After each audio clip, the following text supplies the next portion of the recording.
ಆಕಾಶವಾಣಿಯ ಉನ್ನತ ಶ್ರೇಣಿಯ ಕಲಾವಿದೆ ಹಾಗೂ ಚಲನಚಿತ್ರ ಹಿನ್ನೆಲೆ ಗಾಯಕಿ ಸಂಗೀತ ಬಾಲಚಂದ್ರ ತಮ್ಮ 25 ವರ್ಷಗಳ ಸಂಗೀತ ಪಯಣದ ಸ್ಮರಣಾರ್ಥ 25 ಗಂಟೆಗಳ ಕಾಲ ನಿರಂತರ ದಾಸರ ಪದ ಗಾಯನ ಮಾಡುವ ಮೂಲಕ ವಿಶ್ವ ದಾಖಲೆಯನ್ನು ನಿರ್ಮಿಸುವ ಪ್ರಯತ್ನಕ್ಕೆ ಮುಂದಾಗಿದ್ದಾರೆ ಎಂದು ಚಲನಚಿತ್ರ ನಟ, ನಿರ್ದೇಶಕ, ನಾಟಕಗಾರ ವಿಜಯ್ ಕುಮಾರ್ ಕೊಡಿಯಾಲ್ಬೆಲ್ ಹೇಳಿದ್ದಾರೆ.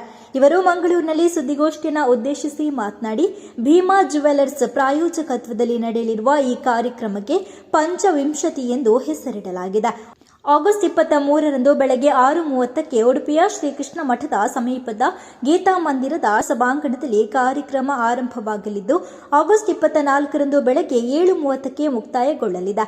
25 ಗಂಟೆಗಳ ಅವಧಿಯಲ್ಲಿ ಒಟ್ಟು 250 ದಾಸರ ಪದಗಳನ್ನು ಪ್ರಸ್ತುತಪಡಿಸಲಾಗುವುದು.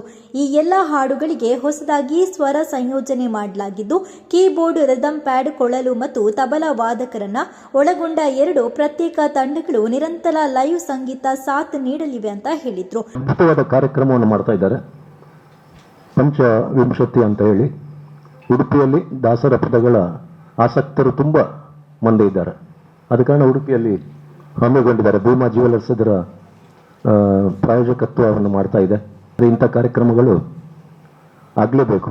ನಾವು ಕೇವಲ ಹಾಸ್ಯ ನಾಟಕಗಳು, ಹಾಸ್ಯ ಸಿನಿಮಾಗಳ ಹಿಂದೆ ಇದ್ದೇವೆ. ಈ ಥರದೊಂದು ಕಾರ್ಯಕ್ರಮಗಳು ಹೆಚ್ಚು ಹೆಚ್ಚು ಆಗಬೇಕು ಹೇಳುವಂಥ ಉದ್ದೇಶದಿಂದ ನಾನು ಇದಕ್ಕೆ ಸಪೋರ್ಟ್ ಮಾಡ್ತಾ ಇದ್ದೇನೆ.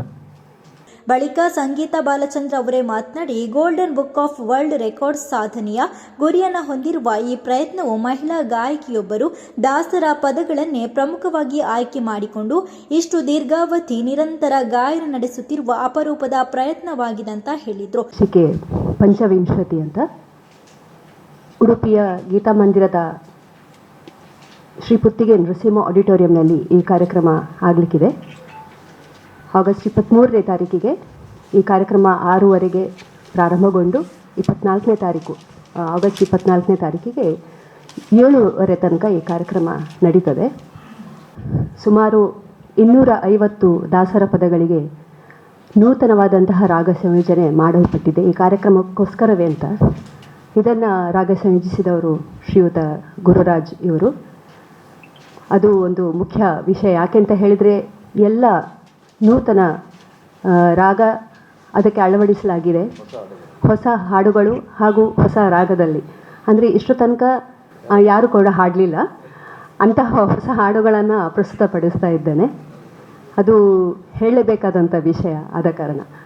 ಹಾಗೂ ನನಗೆ ತುಂಬ ಜನರ ಸಹಕಾರ, ಟೆಕ್ನಿಕಲ್ ವಿಷಯ ಆಗಿರಬಹುದು, ಅದರಲ್ಲಿ ಕೂಡ ಎಲ್ಲರೂ ಸಹಕಾರ ನೀಡ್ತಾ ಇದ್ದಾರೆ.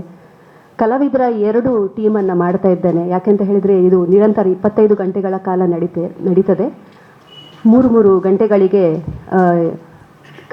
ಕಲಾವಿದರ ಟೀಮ್ ಶಿಫ್ಟ್ ಆಗಿ ಚೇಂಜ್ ಆಗ್ತಾ ಇರ್ತದೆ. ಆ ಕಲಾವಿದರು ಕೂಡ ತುಂಬ ರೀತಿಯಲ್ಲಿ ನನಗೆ ಸಹಕಾರ ನೀಡ್ತಾ ಇದ್ದಾರೆ. ಕೀಬೋರ್ಡ್ ವಾದನದಲ್ಲಿ ಶ್ರೀಯುತ ಗುರುರಾಜ್ ಹಾಗೂ ರಸಾಕ್ ಕರಿವೆಲ್ಲೂರು, ತಬಲಾ ವಾದನದಲ್ಲಿ ಶ್ರೀಯುತ ವೀಕ್ಷಿತ್ ಕೊಡಂಚ ಹಾಗೂ ದೀಪಕ್ ರಾಜ್ ಉಳ್ಳಾಳ್, ಫ್ಲೂಟ್ ವಾದಕರಾಗಿ ಸಂತೋಷ್ ವಿಟ್ಲ ಹಾಗೂ ರಿದಮ್ ಪ್ಯಾಡ್ ವಾದಕರಾಗಿ ಶ್ರೀ ಪ್ರಭಾಕರ್ ಅಮನ್ಗೋಡ್ ಹಾಗೂ ವಾಮನ್ ಕುಮಾರ್, ಇವರೆಲ್ಲರೂ ನನಗೆ ಸಹಕಾರ ನೀಡ್ತಾ ಇದ್ದಾರೆ. ಭಾರತದಲ್ಲಿ ಪ್ರಥಮ ಬಾರಿಗೆ ದಾಸ ಸಾಹಿತ್ಯವನ್ನು ತಗೊಂಡು ಮಾಡುವಂಥ ಸಾಧನೆ ಇದು. ಕರ್ನಾಟಕದಲ್ಲಂತೂ ಶುವರ್ ನಾವು ಯಾರೂ ಮಾಡಲಿಲ್ಲ. 25 ಗಂಟೆ, ಅದು ಸಹ ಒಂದು ಫೀಮೇಲ್ ಸ್ತ್ರೀ ಇವತ್ತಿನವರೆಗೆ ಮಾಡಲಿಲ್ಲ. ಇದು ಪ್ರಥಮ ಒಂದು ಪ್ರಯತ್ನ. ಸೊ ಸ್ತ್ರೀಯಿಂದ ಆಗುವಂಥ ಒಂದು ಪ್ರಯತ್ನಕ್ಕೆ ಇದಕ್ಕೆ ತುಂಬ ಸಪೋರ್ಟ್ ಬೇಕು. ಯಾಕಂದರೆ ಒಂದು ಹೆಣ್ಣು 25 ಗಂಟೆ ದಾಸ ಸಾಹಿತ್ಯವನ್ನು ಹಾಡಲಿಲ್ಲ ಇವತ್ತಿನವರೆಗೆ. ಎಲ್ಲ ದಾಸರುಗಳನ್ನು ತಗೊಂಡಿದ್ದೇವೆ ನಾವು. ಕನಕದಾಸರು, ಪುರಂದರದಾಸರು, ವಿಜಯದಾಸರು, ಗೋಪಾಲದಾಸರು, ಮಹಿಪತಿದಾಸರು, ಮತ್ತು ಇವ್ರದ್ದು ಅಂದರೆ ಕೆಲವು 1-2 ಹಾಡು ಕೂಡ ನಾವು ಹಳೆಯ ದಾಸರದು. ಯಾಕಂದರೆ ದಾಸ ಸಾಹಿತ್ಯಕ್ಕೆ 500ರಿಂದ 550 ವರ್ಷ ಇತಿಹಾಸ ಇದೆ ಕನ್ನಡ ದಾಸ ಸಾಹಿತ್ಯಕ್ಕೆ. ಆ ಎಲ್ಲ ಹಿಂದಿನ ಹಾಡುಗಳನ್ನು ಹೆಚ್ಚಾಗಿ ಯಾರು ಈ ಬಳಕೆ ಮಾಡದ ಹಾಡುಗಳನ್ನು ನಾವು ಬಳಕೆ ಮಾಡ್ತಾ ಇದ್ದೇವೆ. ಇನ್ನು ಈ ಸುದ್ದಿಗೋಷ್ಠಿಯಲ್ಲಿ ಸಂಗೀತ ನಿರ್ದೇಶಕರಾದ ಗುರುರಾಜ್ ಎಂಬಿ, ತಬ್ಲಾ ವಿದ್ವಾನ್ ವೀಕ್ಷಿತ್ ಕೊಡಂಚ ಉಪಸ್ಥಿತರಿದ್ದರು. ಇಂತಹ ಇನ್ನಷ್ಟು ಸುದ್ದಿಗಳಿಗಾಗಿ ನಮ್ಮ ಯೂಟ್ಯೂಬ್ ಚಾನೆಲ್ ಅನ್ನು ಸಬ್ಸ್ಕ್ರೈಬ್ ಮಾಡಿ, ಬೆಲ್ ಐಕಾನ್ ಪ್ರೆಸ್ ಮಾಡಿ. ನಮ್ಮ ಫೇಸ್ಬುಕ್, ಇನ್ಸ್ಟಾಗ್ರಾಮ್ನಲ್ಲೂ ಜೊತೆಯಾಗಿ ನಮ್ಮನ್ನು ಬೆಂಬಲಿಸಿ. ಜಾಹೀರಾತುಗಳಿಗಾಗಿ ಸಂಪರ್ಕಿಸಿ 9845478858 ಅಥವಾ 99 7252810.